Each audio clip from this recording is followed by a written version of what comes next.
ETF index mutual funds నేర్చుకుని stock మార్కెట్లో రాణించాలనుకుంటున్నారా? వెంటనే ఈ నెంబర్కి కాల్ చేయండి.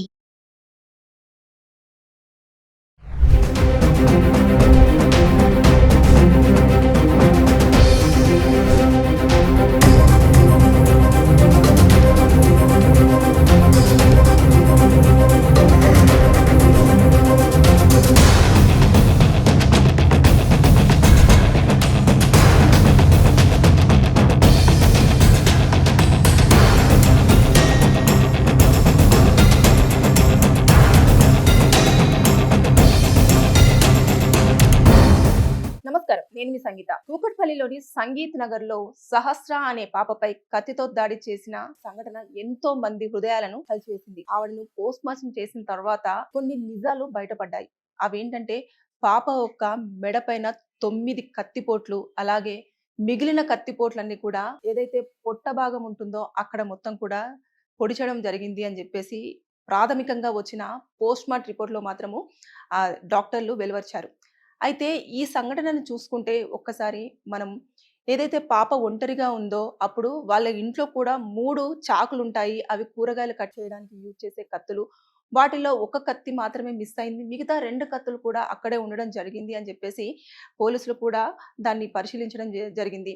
అయితే ఇక్కడ ఎవరైతే పాపను హత్య చేశారా అంటూ ఎవరైతే ఒక నిందితుని అనుమానితుడుగా పోలీసులు అదుపులోకి తీసుకున్నారో ఆ వ్యక్తితో పాటు ఇంకొక 2 పర్సన్స్ ను కూడా పోలీసులు అదుపులోకి తీసుకోవడం జరిగింది. ఎందుకంటే ఇప్పటికీ సహస్ర పాప చనిపోయి 24 అవర్స్ అవుతున్నా కూడా ఎలాంటి ఎవిడెన్స్ అనేది పోలీసులకు చిక్కలేదు. దీంతో పోలీసులు తలబట్టుకునే పరిస్థితి అయితే నెలకొన్నది. ఎందుకనంటే పాప ఒంటరిగా ఉన్నప్పుడు ఎవరొచ్చారు, ఎందుకు వచ్చారు, వీళ్ళకు ఫ్యామిలీతో ఎప్పుడైనా ఎవరికైనా గొడవలు ఉన్నాయా, లేదంటే ఏదన్నా కుటుంబ నేపథ్యంలో ఏమైనా గొడవలు ఉన్నాయా అన్న ధోరణిలో ఎక్కువగానే పోలీసులు మొత్తం కూడా ఎవిడెన్సెస్ కలెక్ట్ చేయడానికి ట్రై చేస్తున్నప్పటికీ కూడా ఎక్కడా కూడా అసలు పోలీసులకు ఎలాంటి చిన్న ఎవిడెన్స్ కూడా దొరకట్లేదు. కాకపోతే ఆ సీసీటీవీ ఫుటేజ్ లో మాత్రం ఒక వ్యక్తి 4 నుంచి 5 సెకండ్ల పాటు ఆ సీసీ కెమెరా నుంచి అలా వెళ్ళడం అనేది చూశారు. అలాగా ఒక 2 వ్యక్తులు కూడా కొంచెం అనుమానంగా కనిపించడంతో వారి ముగ్గురిని పోలీసులు అదుపులోకి తీసుకొని విడివిడిగా వారిని విచారించడం జరుగుతుంది. అంటే ఒక్కొక్కరిని ఒక దగ్గర ఒకరినొక దగ్గర అలా మొత్తం విచారణ అనేది జరుగుతూ ఉంది. అయితే ఇక్కడ మనం ఒక్కసారి ఈ కేసును చూసుకుంటే 24 కత్తిపోట్లు అని అంటే ఒక్కసారి ఇమాజిన్, అది కూడా ఎంత ఎక్స్పర్ట్స్ అయితే మాత్రం అలా చేస్తారు. ఎంత కోపం ఉంటే చిన్న పాపను అంతగా పొడిచే ఉంటారు.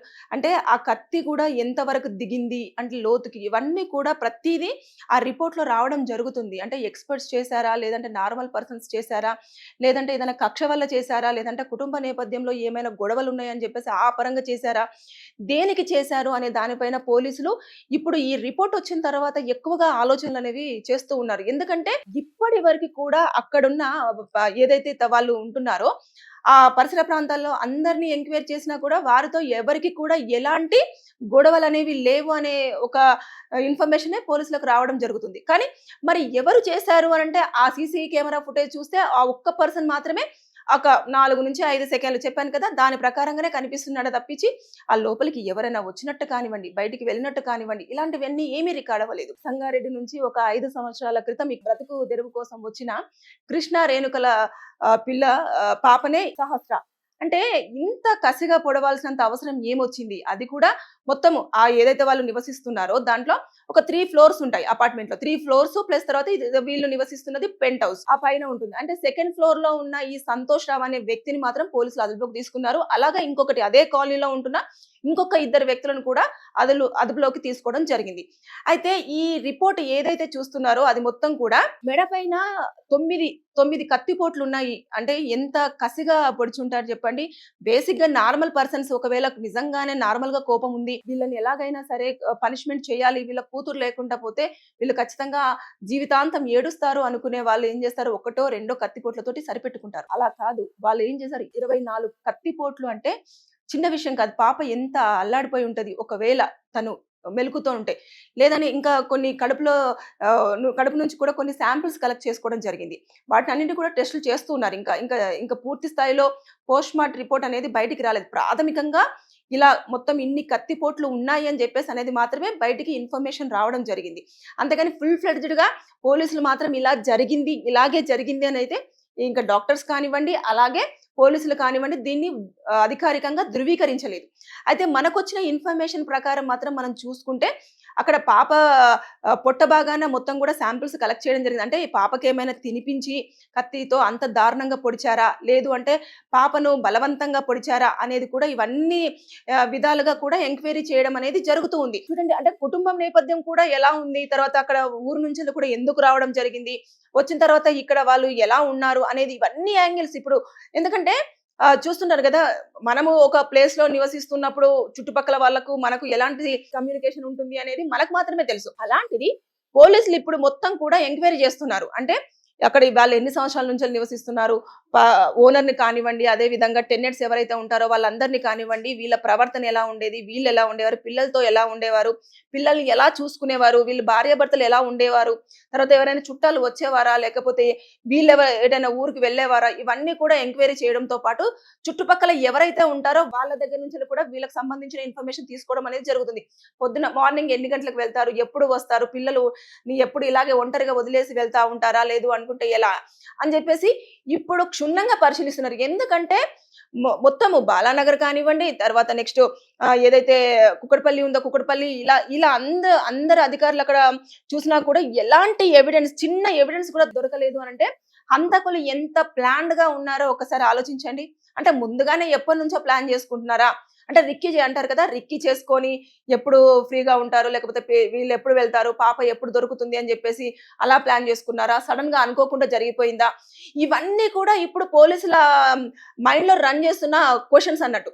అంటే ఇంత దారుణంగా అంటే 24 కత్తిపోట్లు అంటే నాట్ ఏ జోక్ అసలు. ఒక్కసారి ఇమాజిన్, మనకు చిన్న గాయం అయితేనే ఇలా రక్తం కారుతుంటేనే మనం అల్లాడిపోతూ ఉంటాం. అలాంటిది పాప రక్తం మడుగులో మొత్తం 24 కత్తిపోట్లతో అంటే ఆవిడ పరిస్థితి ఒకసారి ఆలోచించండి. ఆ టైంలో ఎంత అల్లాడిపోయి ఉంటది. తల్లి కోసం కానివ్వండి, తండ్రి కోసం కానివ్వండి, ఎంత రోదన పడి ఉంటది, ఎంత ఏడ్చి ఉంటుంది, అంత దారుణంగా ఎంత బలంగా పొడిచి ఉంటాడు, ఎంత ఇదిగా ఉంటాడు.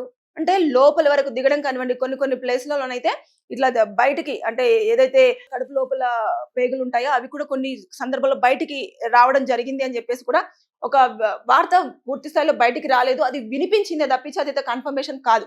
అంటే చూడండి, హంతకుడు ఒకవేళ దొంగతనానికి వచ్చినా, లేదంటే పాపను ఏదైనా చెయ్యాలని వచ్చినా కేవలం వాళ్ళ కాన్సంట్రేషన్ వాటి మీదనే ఉంటుంది. వాళ్ళు ఆ పని చేసుకొని వెళ్ళిపోయేవారు. కానీ అలా రాలేదు ఇక్కడికి వచ్చిన వ్యక్తి. ఏదో ఒకటి చెయ్యాలి అన్న దాంతోటి వస్తే బంగారమో, లేకపోతే ఇంట్లో ఉన్న వస్తువులో, లేకపోతే పాపను భయపెట్టించో, లేకపోతే కట్టేసో, లేదంటే పాపని ఏదైనా అఘాయిత్యం చేయాలంటే అఘాయిత్యం చేసో వెళ్ళిపోయేవారు. అలా కాకుండా ఎప్పటి నుంచో ఉన్న పగన, లేదంటే బంధువులు ఎవరైనా వీరిని ఇలా చేశారా, చాలా రకాల అనుమానాలు, ఎన్ని అనుమానాలు రేకెత్తుతున్నాయంటే ఇప్పుడు తల్లిదండ్రులను కూడా అనుమానించాల్సిన పరిస్థితి కూడా వచ్చింది. అంటే తల్లి తరపు నుంచి కానివ్వండి, తండ్రి తరపు నుంచి కానివ్వండి, ఏమైనా ఇదివరకు ఏమైనా గొడవలు జరిగినాయా, లేకపోతే వేరే ఇంకేమైనా ఉన్నాయా అన్న యాంగిల్ లో కూడా పోలీసులు ఆలోచన చేస్తున్నారు. ఏదేమైనప్పటికీ కూడా సహస్ర పాప మన మధ్య లేదు.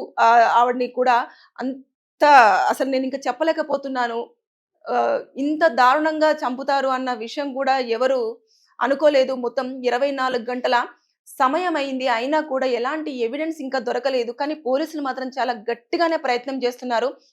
నిన్న సోమవారం రోజు 12 గంటల ప్రాంతంలో పాపను కత్తితో పొడిచి చంపారు అని చెప్పేసి అయితే పోలీసులు నిర్ధారించడం జరిగింది. కానీ ఆ తరువాత నుంచి కూడా ఇప్పటి వరకు ఎక్కడ కూడా హంతకుడు ఏదైతే కత్తితో పొడిచాడో ఆ కత్తి కూడా లేకుండా ఓన్లీ ఏవైతే ఇంట్లో ఉంటాయో 3 కత్తులలోకెళ్ళి 2 కత్తులు అక్కడే వదిలేసి ఏదైతే కత్తితో పొడిచాడో ఆ కత్తిని తీసుకొని వెళ్ళిపోవడం జరిగింది. అంటే ఎంత ప్లాన్డ్ గా ఉన్నాడో ఆలోచించండి. అంటే అంత చిన్న పాపని చంపితే మరి పోలీసులు నన్ను అరెస్ట్ చేస్తారేమో, నాకు ఇలాంటి జీవిత ఖైదీ పడే అవకాశాలు ఉంటాయో లేదో, ఇవన్నీ ఒక్కసారి కూడా ఆలోచించలేదు. అంటే మనుషులు ఎలా తయారయ్యారంటే ఏదైనా క్రైమ్ చేస్తున్నప్పుడు ఆలోచించట్లేదు. ఆలోచించకుండా వారికి నచ్చింది చేసేస్తున్నారు, వెళ్ళిపోతున్నారు, దొరకము అని చెప్పేసి. మళ్ళీ అది కాకుండా వాళ్ళ మధ్యలోనే తిరుగుతూ ఉన్నారు. ఏదేమైనా సరే కానీ ఒకటేంటంటే సీసీ కెమెరా ఫుటేజ్ లో ఏదైతే చూసారో ఆ పర్సన్ ని మాత్రం అదుపులోకి తీసుకున్నారు. అలాగే ఇంకొక అనుమానితులుగా ఉన్న వాళ్ళను అదుపులోకి తీసుకోవడం జరిగింది. అంటే ముగ్గురిని డిఫరెంట్ వేలల్లో కూడా వారిని ఇంట్రాగేషన్ చేస్తూ ఉన్నారు. వారి దగ్గర నుంచి ఎలాంటి సమాచారం వచ్చినా కూడా పోలీసులు దాన్ని కూడా వెంటనే బయటకు ఎక్స్పోజ్ చేయట్లేదు. అంటే మొత్తం పూర్తి స్థాయిలో కేసును మొత్తం డీల్ చేసిన తర్వాతనే మనకి అంటే ఏదైతే మీడియాకు కానివ్వండి, అదే విధంగా తెలియాలి అంటే డిజిటల్ మీడియాలో కూడా వాళ్ళు అనౌన్స్మెంట్ చేయడానికి రెడీగా ఉన్నారే కానీ చిన్న ఇన్ఫర్మేషన్ రాగానే వచ్చింది అని చెప్తే ఎక్కడైతే క్రైమ్ చేసిన పర్సన్ ఉంటారో ఆ పర్సన్ తప్పించుకునే అవకాశాలు ఉంటాయి. కాబట్టి పోలీసులు కూడా ఎప్పటికప్పుడు ఇన్ఫర్మేషన్ అంతా కూడా బయటికి ఎక్స్పోజ్ అవ్వకుండా చాలా జాగ్రత్తలు తీసుకోవడం జరుగుతుంది. ఏదేమైనా సరే కానీ ఇదైతే చాలా ప్రీ ప్లాన్డ్ మర్డర్ గానే నేనైతే దీన్ని భావిస్తున్నాను. రీజన్ ఏంటనంటేను కోపంలో అయితే 1-2 కత్తిపోట్లు అలా కాకుండా 24 కత్తిపోట్లు అంటే ప్లాన్ ప్రకారం జరిగిందనేది నా ఒపీనియన్. Thank you.